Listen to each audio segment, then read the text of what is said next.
नमस्कार विद्यार्थी मित्रांनो, पुन्हा एकदा तुमचं हार्दिक स्वागत आहे नवीन अशा व्हिडिओमध्ये। मित्रांनो, तुमच्या खूप साऱ्या रिक्वेस्ट आल्या होत्या, खूप साऱ्या विद्यार्थ्यांची मागणी होती की GCC TBC टायपिंग परीक्षा 40 शब्द प्रति मिनिट मधील प्रश्न क्रमांक 2 म्हणजेच लेटर रायटिंग। तर या लेटर रायटिंगवरती आपण ऑलरेडी एक व्हिडिओ अपलोड केला होता, यामध्ये त्याच्याविषयी सखोल माहिती दिली होती। तर यामध्येच आपण आज 40 शब्द प्रति मिनिट मधील बिझनेस लेटर कसं टाईप करायचं, त्याची मार्किंग सिस्टीम काय असणार आहे, त्याचं फॉर्मॅटिंग कसं असणार आहे आणि लेटेस्ट एक्झाम रूल काय आहे जो 2026 मध्ये लागू झालेला आहे, सर्वच्या सर्व गोष्टी इन डिटेल्स विथ लाईव्ह डेमोमध्ये पाहणार आहोत। सुरुवातीला आपण एका PPTच्या माध्यमातून गायडन्स करणार आहोत। अगदी महाराष्ट्र राज्य परीक्षा परिषद पुणे यांच्याकडून जे काही रूल देण्यात आलेले आहेत ते रूल काय आहेत आणि यानंतर आपण लाईव्ह डेमो पाहणार आहोत। याच्यानंतर मित्रांनो, सर्वात शेवटी तुमच्यासाठी खूप महत्त्वाची अपडेट आहे जी 2026 मध्ये आलेली आहे। त्यामुळेच मित्रांनो, व्हिडिओ शेवटपर्यंत पहा, स्किप करून तुम्ही शेवटी जाऊ नका, कारण मध्ये सुद्धा काही इम्पॉर्टंट टॉपिक आहे ज्याचा संबंध थेट शेवटच्या त्या अपडेटशी आहे आणि शेवटची अपडेट जर डायरेक्ट पाहिली तर मधल्या त्या सिस्टीमला तुम्ही समजून घेऊ शकणार नाही। त्यामुळे व्हिडिओ शेवटपर्यंत पहा, कुठेही स्किप करू नका। चॅनलवरती पहिल्यांदाच आला असाल तर नक्की चॅनलला सबस्क्राईब करा, या व्हिडिओसाठी नक्कीच एक लाईक करा। तुमचा काहीही प्रॉब्लेम असू द्या मित्रांनो, बिनधास्त कमेंट बॉक्समध्ये सांगा। तुम्हाला माझ्याशी पर्सनली कॉन्टॅक्ट करायचा असेल तर ईमेलद्वारे करू शकता। आजच्या या व्हिडिओमध्ये आपण बिझनेस लेटरनं संपूर्ण प्रॅक्टिकल शिकणार आहोत।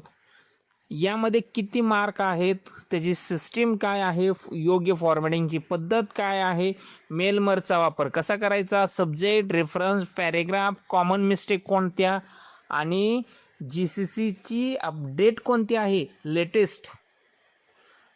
मित्रांनो, बिझनेस लेटर म्हणजे काय, मुळात इथून आपण जातोय।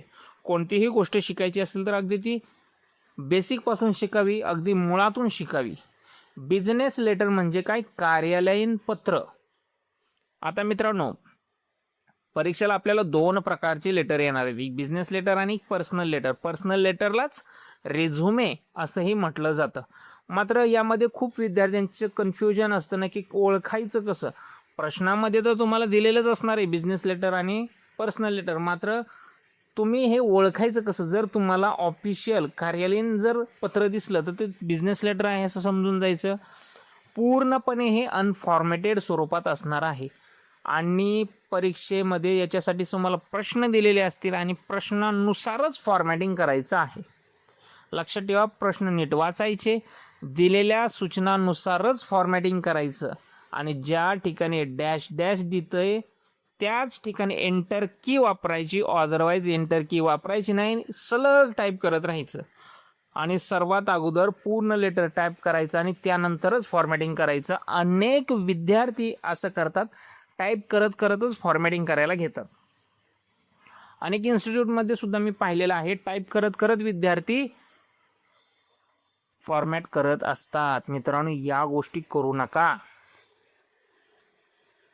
बिझनेस लेटरची मार्किंग सिस्टीम काय आहे, मुळात या प्रश्नासाठी वेळ आहे अगदी 30 मिनिटे, भरपूर वेळ आहे, अर्धा तासाचा वेळ आहे आणि एकूण मार्क आहे 15।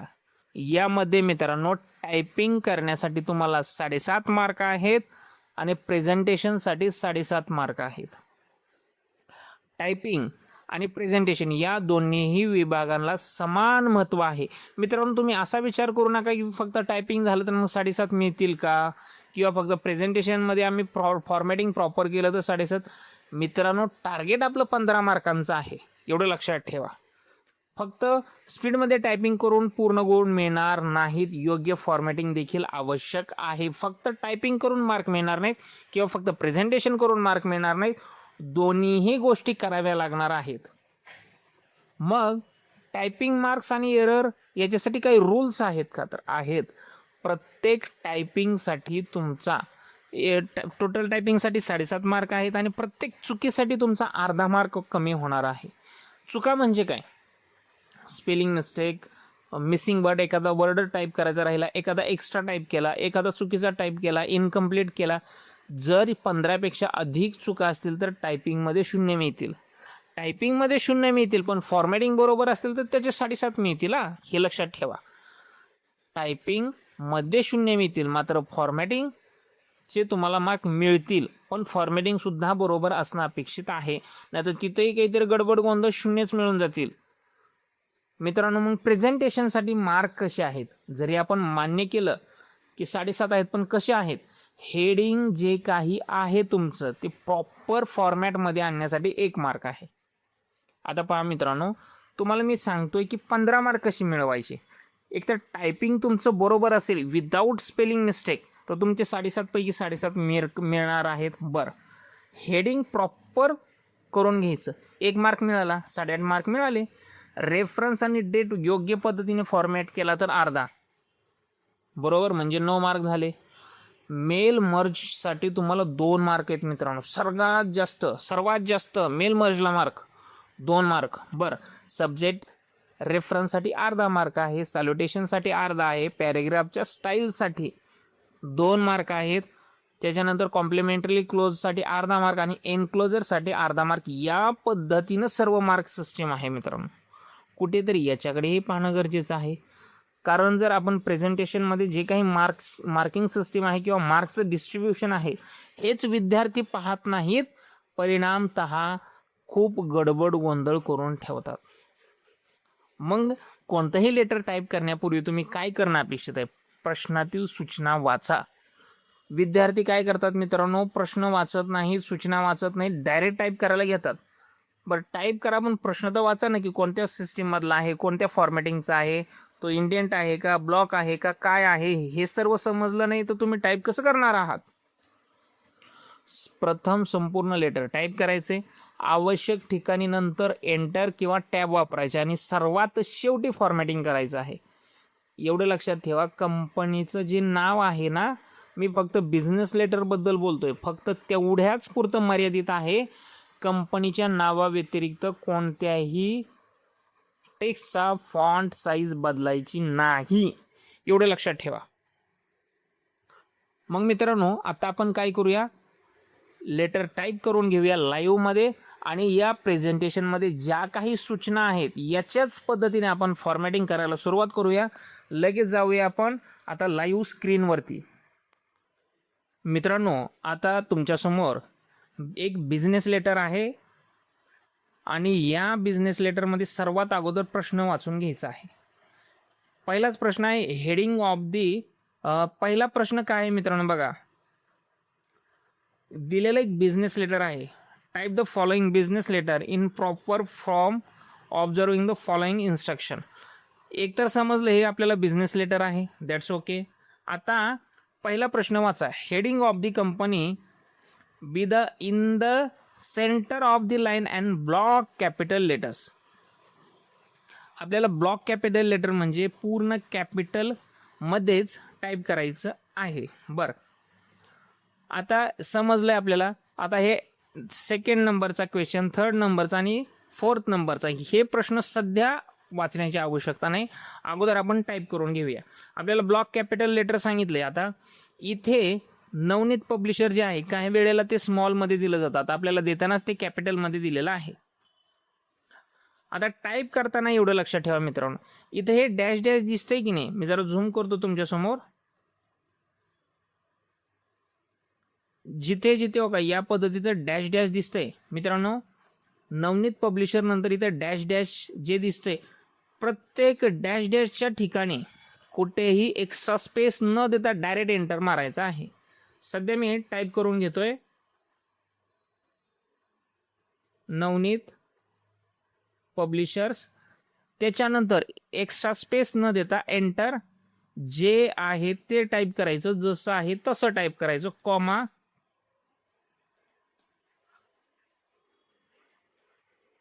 जसं दिसतंय तसं टाईप करा मित्रांनो, काहीही गडबड करण्याची आवश्यकता नाही. जिथे जिथे तुम्हाला एंटर द्यायचं आहे तिथे तिथे एंटर देऊन ठेवा.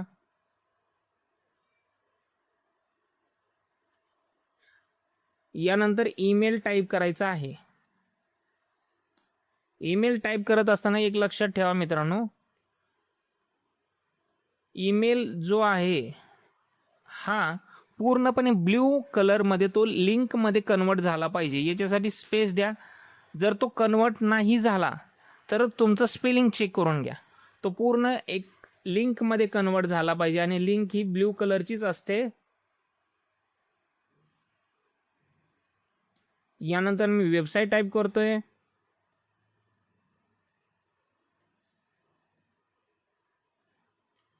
इथे आता काय होतं, तुम्ही एंटर मारला बस, कुठेही एक्स्ट्रा स्पेस दिलेला नाही. प्रत्येक शब्द ज्यावेळेस संपतोय त्यानंतर मी एंटरच दिलेला आहे, एक्स्ट्राचा एंटर नाही मित्रांनो हा. यानंतर रेफरन्स. आता रेफरन्स टाईप करत असताना ज्या पद्धतीने आपण 30च्या लेटरमध्ये काम केलं होतं, तुम्हाला आठवत असेल 30चं लेटर, त्याच पद्धतीने रेफरन्स नंतर एकही स्पेस न देता डेट टाईप केलेली. चेक करा, मी जरा झूम करून दाखवतो मित्रांनो. इथं रेफरन्स नंतर कुठेही स्पेस न देता डेट टाईप करायचं आहे. त्याच्यानंतरचं काम मात्र जसं आहे तसंच टाईप करायचं आहे.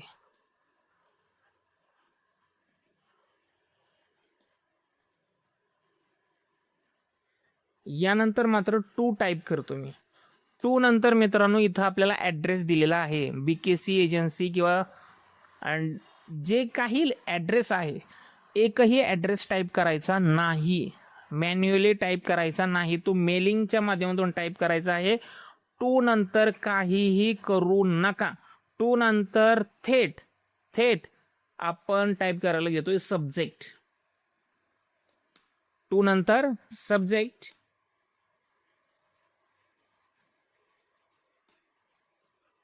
आता इथे गडबड गोंधळ असा होतो, इथं 3 वेळा आपल्याला फुल स्टॉप दिलेला आहे, डॅश दिलेला आहे. तर विद्यार्थी मित्र काय करतात, लिस्ट नंतरच डायरेक्ट एंटर देतात. नाही, आपल्याला एंटरसाठीचा वेगळा आहे आणि हा फुल स्टॉप आहे, एवढं लक्षात ठेवा. 3 त्यानंतर एंटर. याच्यानंतर आपण टाईप करतोय रेफरन्स.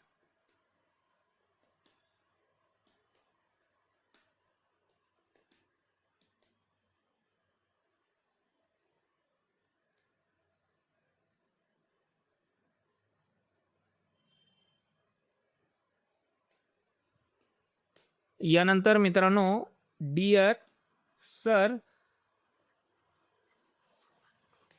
यानंतर पहा मित्रांनो आपल्याला पॅरेग्राफ टाईप करायचा आहे. आता पॅरेग्राफ कंटिन्यू टाईप करायचा आणि ज्या ठिकाणी असं या पद्धतीने डॅश डॅश आहे तिथेच आपण फक्त काय देणार आहोत, त्याच ठिकाणी फक्त आणि फक्त आपण एंटर देणार आहोत. बरोबर.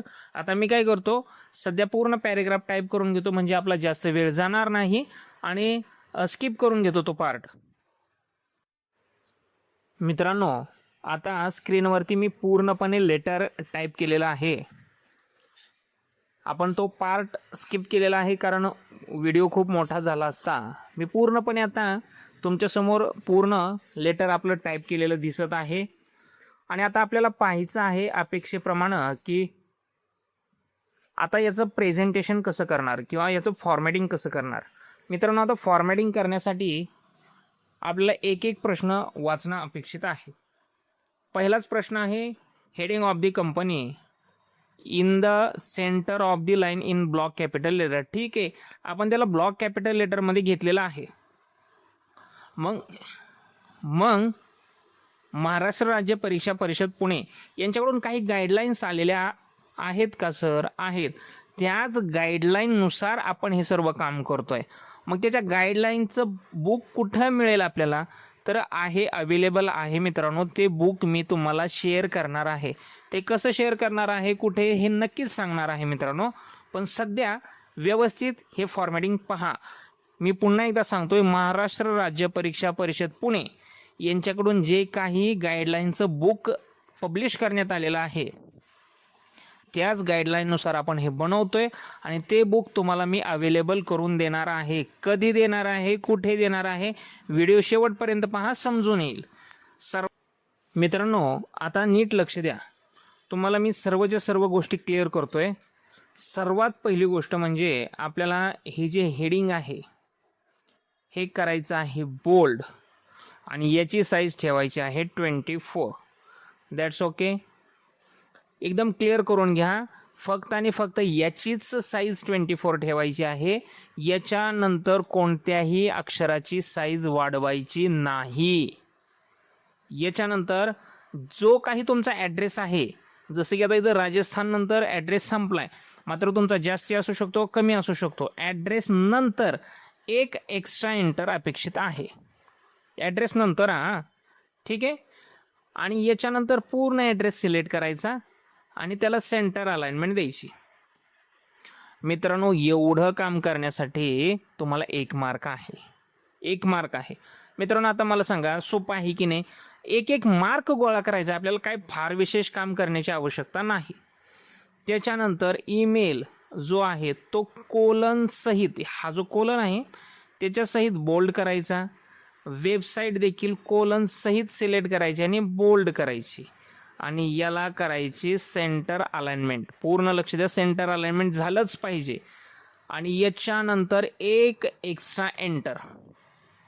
एक्स्ट्रा एंटर समजून घ्या कुठे कुठे आहेत. एक्स्ट्रा एंटर नाहीत समजले तर कन्फ्युजन होऊ शकतं. ॲड्रेस संपल्यानंतर एक ईमेल आणि वेबसाईटच्या वरती.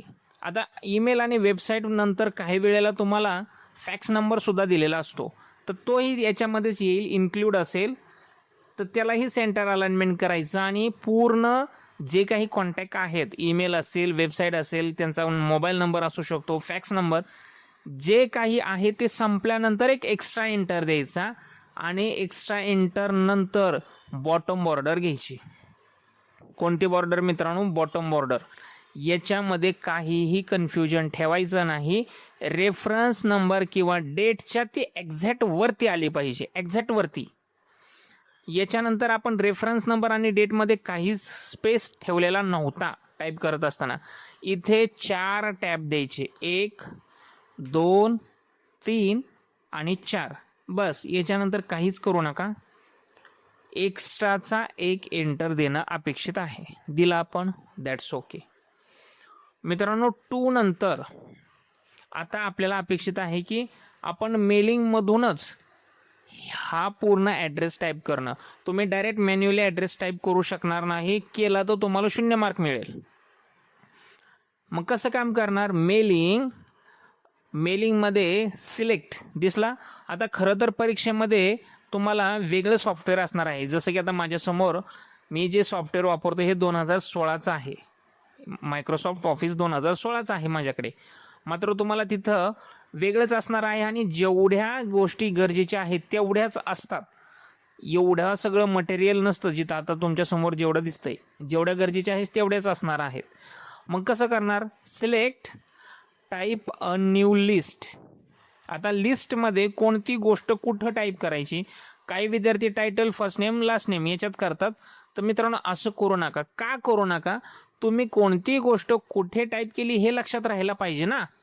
सर्वात पहिल्यांदा तुम्ही फर्स्ट नेममध्येच BKC न्यूज एजन्सी घ्यायचं. जसं की इथं दिसतंय, मी टाईप करतोय BKC न्यूज एजन्सी.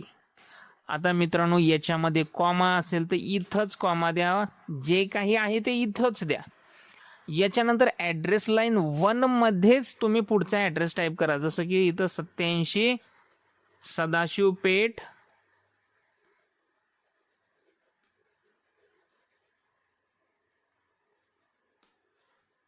नंतर कॉमा आहे आणि ॲड्रेस लाईन 2 मध्ये पुढचा ॲड्रेस घेतला. जसं की पुणे. जे दिसतं ते इथंच टाईप करायचं, नंतर टाईप करायचं नाही. न्यू एंट्री इथं खाली दिसतंय मित्रांनो. न्यू एंट्रीवरती क्लिक केलं. पुढचा ॲड्रेस मी टाईप करतोय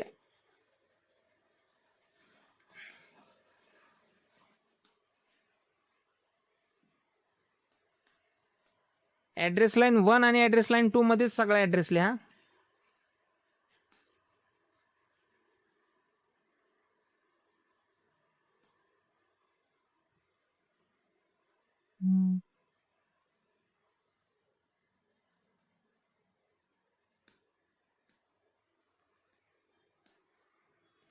यानंतर मित्रांनो, जिथे जिथे तुमची स्पेलिंग मिस्टेक आहे तिथं तिथे ॲडजस्ट करा. जसं की आता मी जाणीवपूर्वक याच्यात स्पेलिंग मिस्टेक केलेली होती. का बरं? जर तुम्ही नंतर यामध्ये प्रिव्ह्यूमध्ये पाहिलं तर स्पेलिंग मिस्टेक असणार आहे आणि त्यावेळेस तुम्ही एडिट करू शकणार नाही. जे काही आहे ते इथंच चेक करून घ्या. त्याच्यानंतर तुम्हाला काहीही बदल करता येणार नाहीत, प्रॉब्लेम येऊ शकतात. जसं की आता मी इथं प्रॉपर चेंज करून घेतलं, प्रॉपर बारीक पहा आणि यानंतर याला करायचं ओके. जर तुमच्या सर्व स्पेलिंग मिस्टेक नसतील किंवा पूर्ण चेक करून झालं असेल तरच ओके करा. ओके केल्यानंतर तुम्ही या फाईलला नाव द्या, काहीही नाव द्या. जसं की मी इथं नाव दिलं ब्रँड स्किल. फाईलला नाव द्या किंवा तुम्ही गडबडीत असं काहीही दिलं तरी चालेल एकदम. आणि या फाईलला मी दिलं सेव्ह. सेव्ह केल्याच्या नंतर बाकीचे ऑप्शन तुमचे दिसायला लागतील. यामध्ये तुम्ही आता इन्सर्ट मर्ज फील्डला जायचं आहे. पण ॲड्रेस ऑफ ॲड्रेसीचा नक्की स्टाईल काय आहे हे चेक केल्याच्या नंतरच. ॲड्रेस ऑफ ॲड्रेसीचा काय आहे स्टाईल आपल्याला, तर ब्लॉक स्टाईल दिलेली आहे. कोणती? Block style. ब्लॉक स्टाईल म्हणजे काय, तर या अगोदरच्या व्हिडिओमध्ये आपण क्लिअर केलेलं होतं की ब्लॉक स्टाईल काय आहे. या अगोदरची व्हिडिओ तुम्ही प्रॉपर पाहून घ्या, ठीक आहे. मग ती ब्लॉक स्टाईल कशी आहे, कशी काम करणार आहे तर चेक करून घ्या. ब्लॉक स्टाईल म्हणजे पूर्ण लेफ्ट मार्जिनला लागून काम करायचं आहे. तर चला ठीक आहे, इन्सर्ट मर्ज फील्डवरती आलो तर इथं एक ॲरो दिसला मित्रांनो. या ॲरोवरतीच क्लिक करा. आता कशात ठेवलेला आहे आपण, फर्स्ट नेम नंतर एंटर, याच्यानंतर ॲड्रेस लाईन 1 आणि ॲड्रेस लाईन 2. That's okay. याच्यानंतर एक एक्स्ट्राचा एंटर, ठीक आहे. आता पुढचा प्रश्न, आपला ॲड्रेस ऑफ ॲड्रेस क्लिअर झाला. हा मित्रांनो, जर इथं तुम्हाला इंडेंट स्टाईल विचारलं असतं किंवा सांगितलं असतं तर एक टॅब द्यावा लागला असता.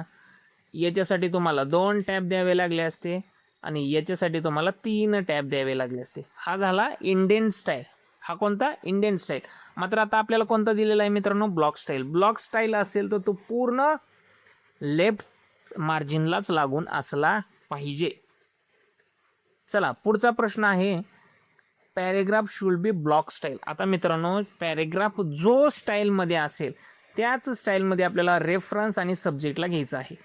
जर तुम्हाला ब्लॉक स्टाईलचा दिलेला असेल पॅरेग्राफ तर सब्जेक्ट आणि रेफरन्स दॅट्स ओके, तुमचा लेफ्ट मार्जिनला लागून असला पाहिजे. आणि जर तो इंडेंट स्टाईल असेल तर सब्जेक्ट आणि पॅरेग्राफला 2 टॅब देऊन पुढे घ्यायचं. ओके. आता पहा मित्रांनो, आपल्याला paragraph should be block style सांगितलेला आहे. तर मग करणार काय, सब्जेक्टला कोलन सहित पकडायचा आणि बोल्ड करायचा आणि पुढचा सर्व पार्ट हा अंडरलाईन करून घ्यायचा.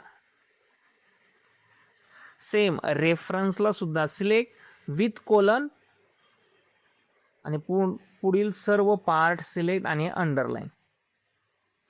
याच्यानंतर एक एक्स्ट्रा एंटर. इथपर्यंत क्लिअर आहे मित्रांनो, एकदम क्लिअर आहे. आता पहा, पॅरेग्राफ आपल्याला ब्लॉक स्टाईल सांगितलेला आहे ना.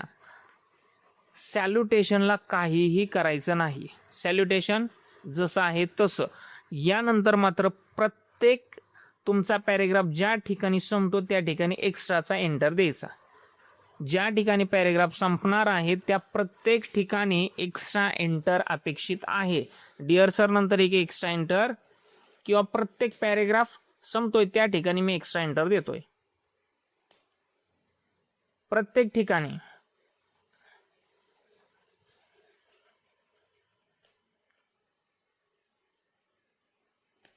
आणि आता या ठिकाणी आपल्याला थँकिंग यू दिलेलं नाही. जर दिलेलं असतं तर डिअर सर सोडून म्हणजे सॅल्युटेशन सोडून थँकिंग यू पर्यंत सर्वच्या सर्व पार्ट सिलेक्ट करायचा. आता दिलेला नाही त्यामुळे मी एवढाच पार्ट सिलेक्ट करतोय आणि याला जस्टिफाय अलाइनमेंट द्यायची. कोणती मित्रांनो? जस्टिफाय. जर पॅरेग्राफ आपला इंडेंट स्टाईल असता तर प्रत्येक पॅरेग्राफला आपल्याला एक टॅब द्यावा लागला असता किंवा इंडेंट द्यावा लागला असता. आता इंडियन स्टाईल नाही आहे, तो ब्लॉक स्टाईल आहे. इथपर्यंत तुमचं क्लिअर असेल तर दॅट्स ओके. यानंतर मित्रांनो आपल्याला युअर फेथफुली आणि मॅनेजर याच्यानंतर एक एक्स्ट्रा एंटर द्यायचा आहे. बरं, आता युअर फेथफुलीला सिलेक्ट करायचं आणि प्रश्न वाचा काय दिलेला आहे. Complimentarily close should be right hand side. जर राईट हँड साईड असेल तर तुम्ही ज्या पद्धतीने 30 शब्द प्रति मिनिटला काम केलं होतं त्याच पद्धतीनं, आणि जर लेफ्ट हँड सांगितला असेल तर जसा आहे तसा सोडायचा, काही त्याच्यात करायचं नाही. बरं, मग आता काय करायचं, लेफ्ट हँड सांगितला आहे तो 3.5ला नेऊन सेट करायचा आहे. तर मग काय करणार, इंडेंटला आलो आणि 3.5ला आणून सेट केला, सेंटर अलाइनमेंट आणि याच्यामध्ये 2 एक्स्ट्रा एंटर. मित्रांनो आतापर्यंत आपलं 90% काम झालेलं आहे. किती टक्के? 90%. आता पुढची प्रोसेस काय, तुम्हाला याला प्रिव्ह्यू करायचं आहे. मग मी आलो मेलिंगमध्ये आणि प्रिव्ह्यू रिझल्टमध्ये चेक करा आपलं स्पेलिंग मिस्टेक आहे का. दोन्हीही लेटर तुम्हाला या ठिकाणी पाहायला मिळतील. आता 2026च्या परीक्षेसाठी महाराष्ट्र राज्य परीक्षा परिषदेने सांगितलेलं आहे की ज्यावेळेस आपण फिनिश अँड मर्ज करतो त्यावेळेस तुम्हाला 2 लेटर दिसणार नाहीत. बहुतेक 2 लेटर दिसणार नाही. मग तुम्हाला फिनिश अँड मर्ज करण्याची आवश्यकता कितपत आहे हे तुम्ही स्वतः LMS मध्ये चेक करा. कारण आता LMS मध्ये मी सुद्धा पाहिलेलं नाही. तुम्ही चेक करून घ्या. LMS तुमच्या परिषदेने जी काही तुम्हाला प्रत्येक विद्यार्थ्याला ID आणि पासवर्ड देऊन सॉफ्टवेअर दिलेलं आहे, तुमच्या इन्स्टिट्यूटने तुम्हाला देणं अपेक्षित आहे. तर त्याच्यामध्ये तुम्ही चेक करून घ्या मित्रांनो, फिनिश अँड मर्ज ऑप्शन आहे का. जर नसेल तर तुम्हाला परीक्षेमध्ये फिनिश अँड मर्ज करण्याची आवश्यकता नाही. मग काय करायचं, यामध्ये प्रिव्ह्यू रिझल्टवरती जायचं, यामध्ये पहिलाच लेटर ठेवायचं, इथं दिसतं 1 नंबरचं, या पद्धतीनं आणि सबमिट करायचं. तुम्ही इथं पाहू शकता दोन्हीही माझ्याकडे दिसत आहेत. यामध्ये पहिलाच प्रिव्ह्यूमध्ये ठेवलं आहे मी आणि याला सबमिट करायचं आहे. बाकी काहीही करण्याची आवश्यकता नाही. इथपर्यंत तुमचं क्लिअर असेल तर मित्रांनो सांगा. तुम्हाला या सर्व गोष्टी जर PDF मध्ये हव्या असतील तर आत्ताच आपल्या व्हॉट्सअप चॅनलला जावा. व्हॉट्सअप चॅनलवरती एक लिंक मी शेअर केलेली आहे. त्यामध्ये तुम्हाला महाराष्ट्र राज्य परीक्षा परिषदेने दिलेल्या गाईडलाईनचं बुक आहे, ते बुक डाउनलोड करा आणि त्या पद्धतीनेच काम करा. सध्या तरी आपण इथेच थांबूयात. धन्यवाद.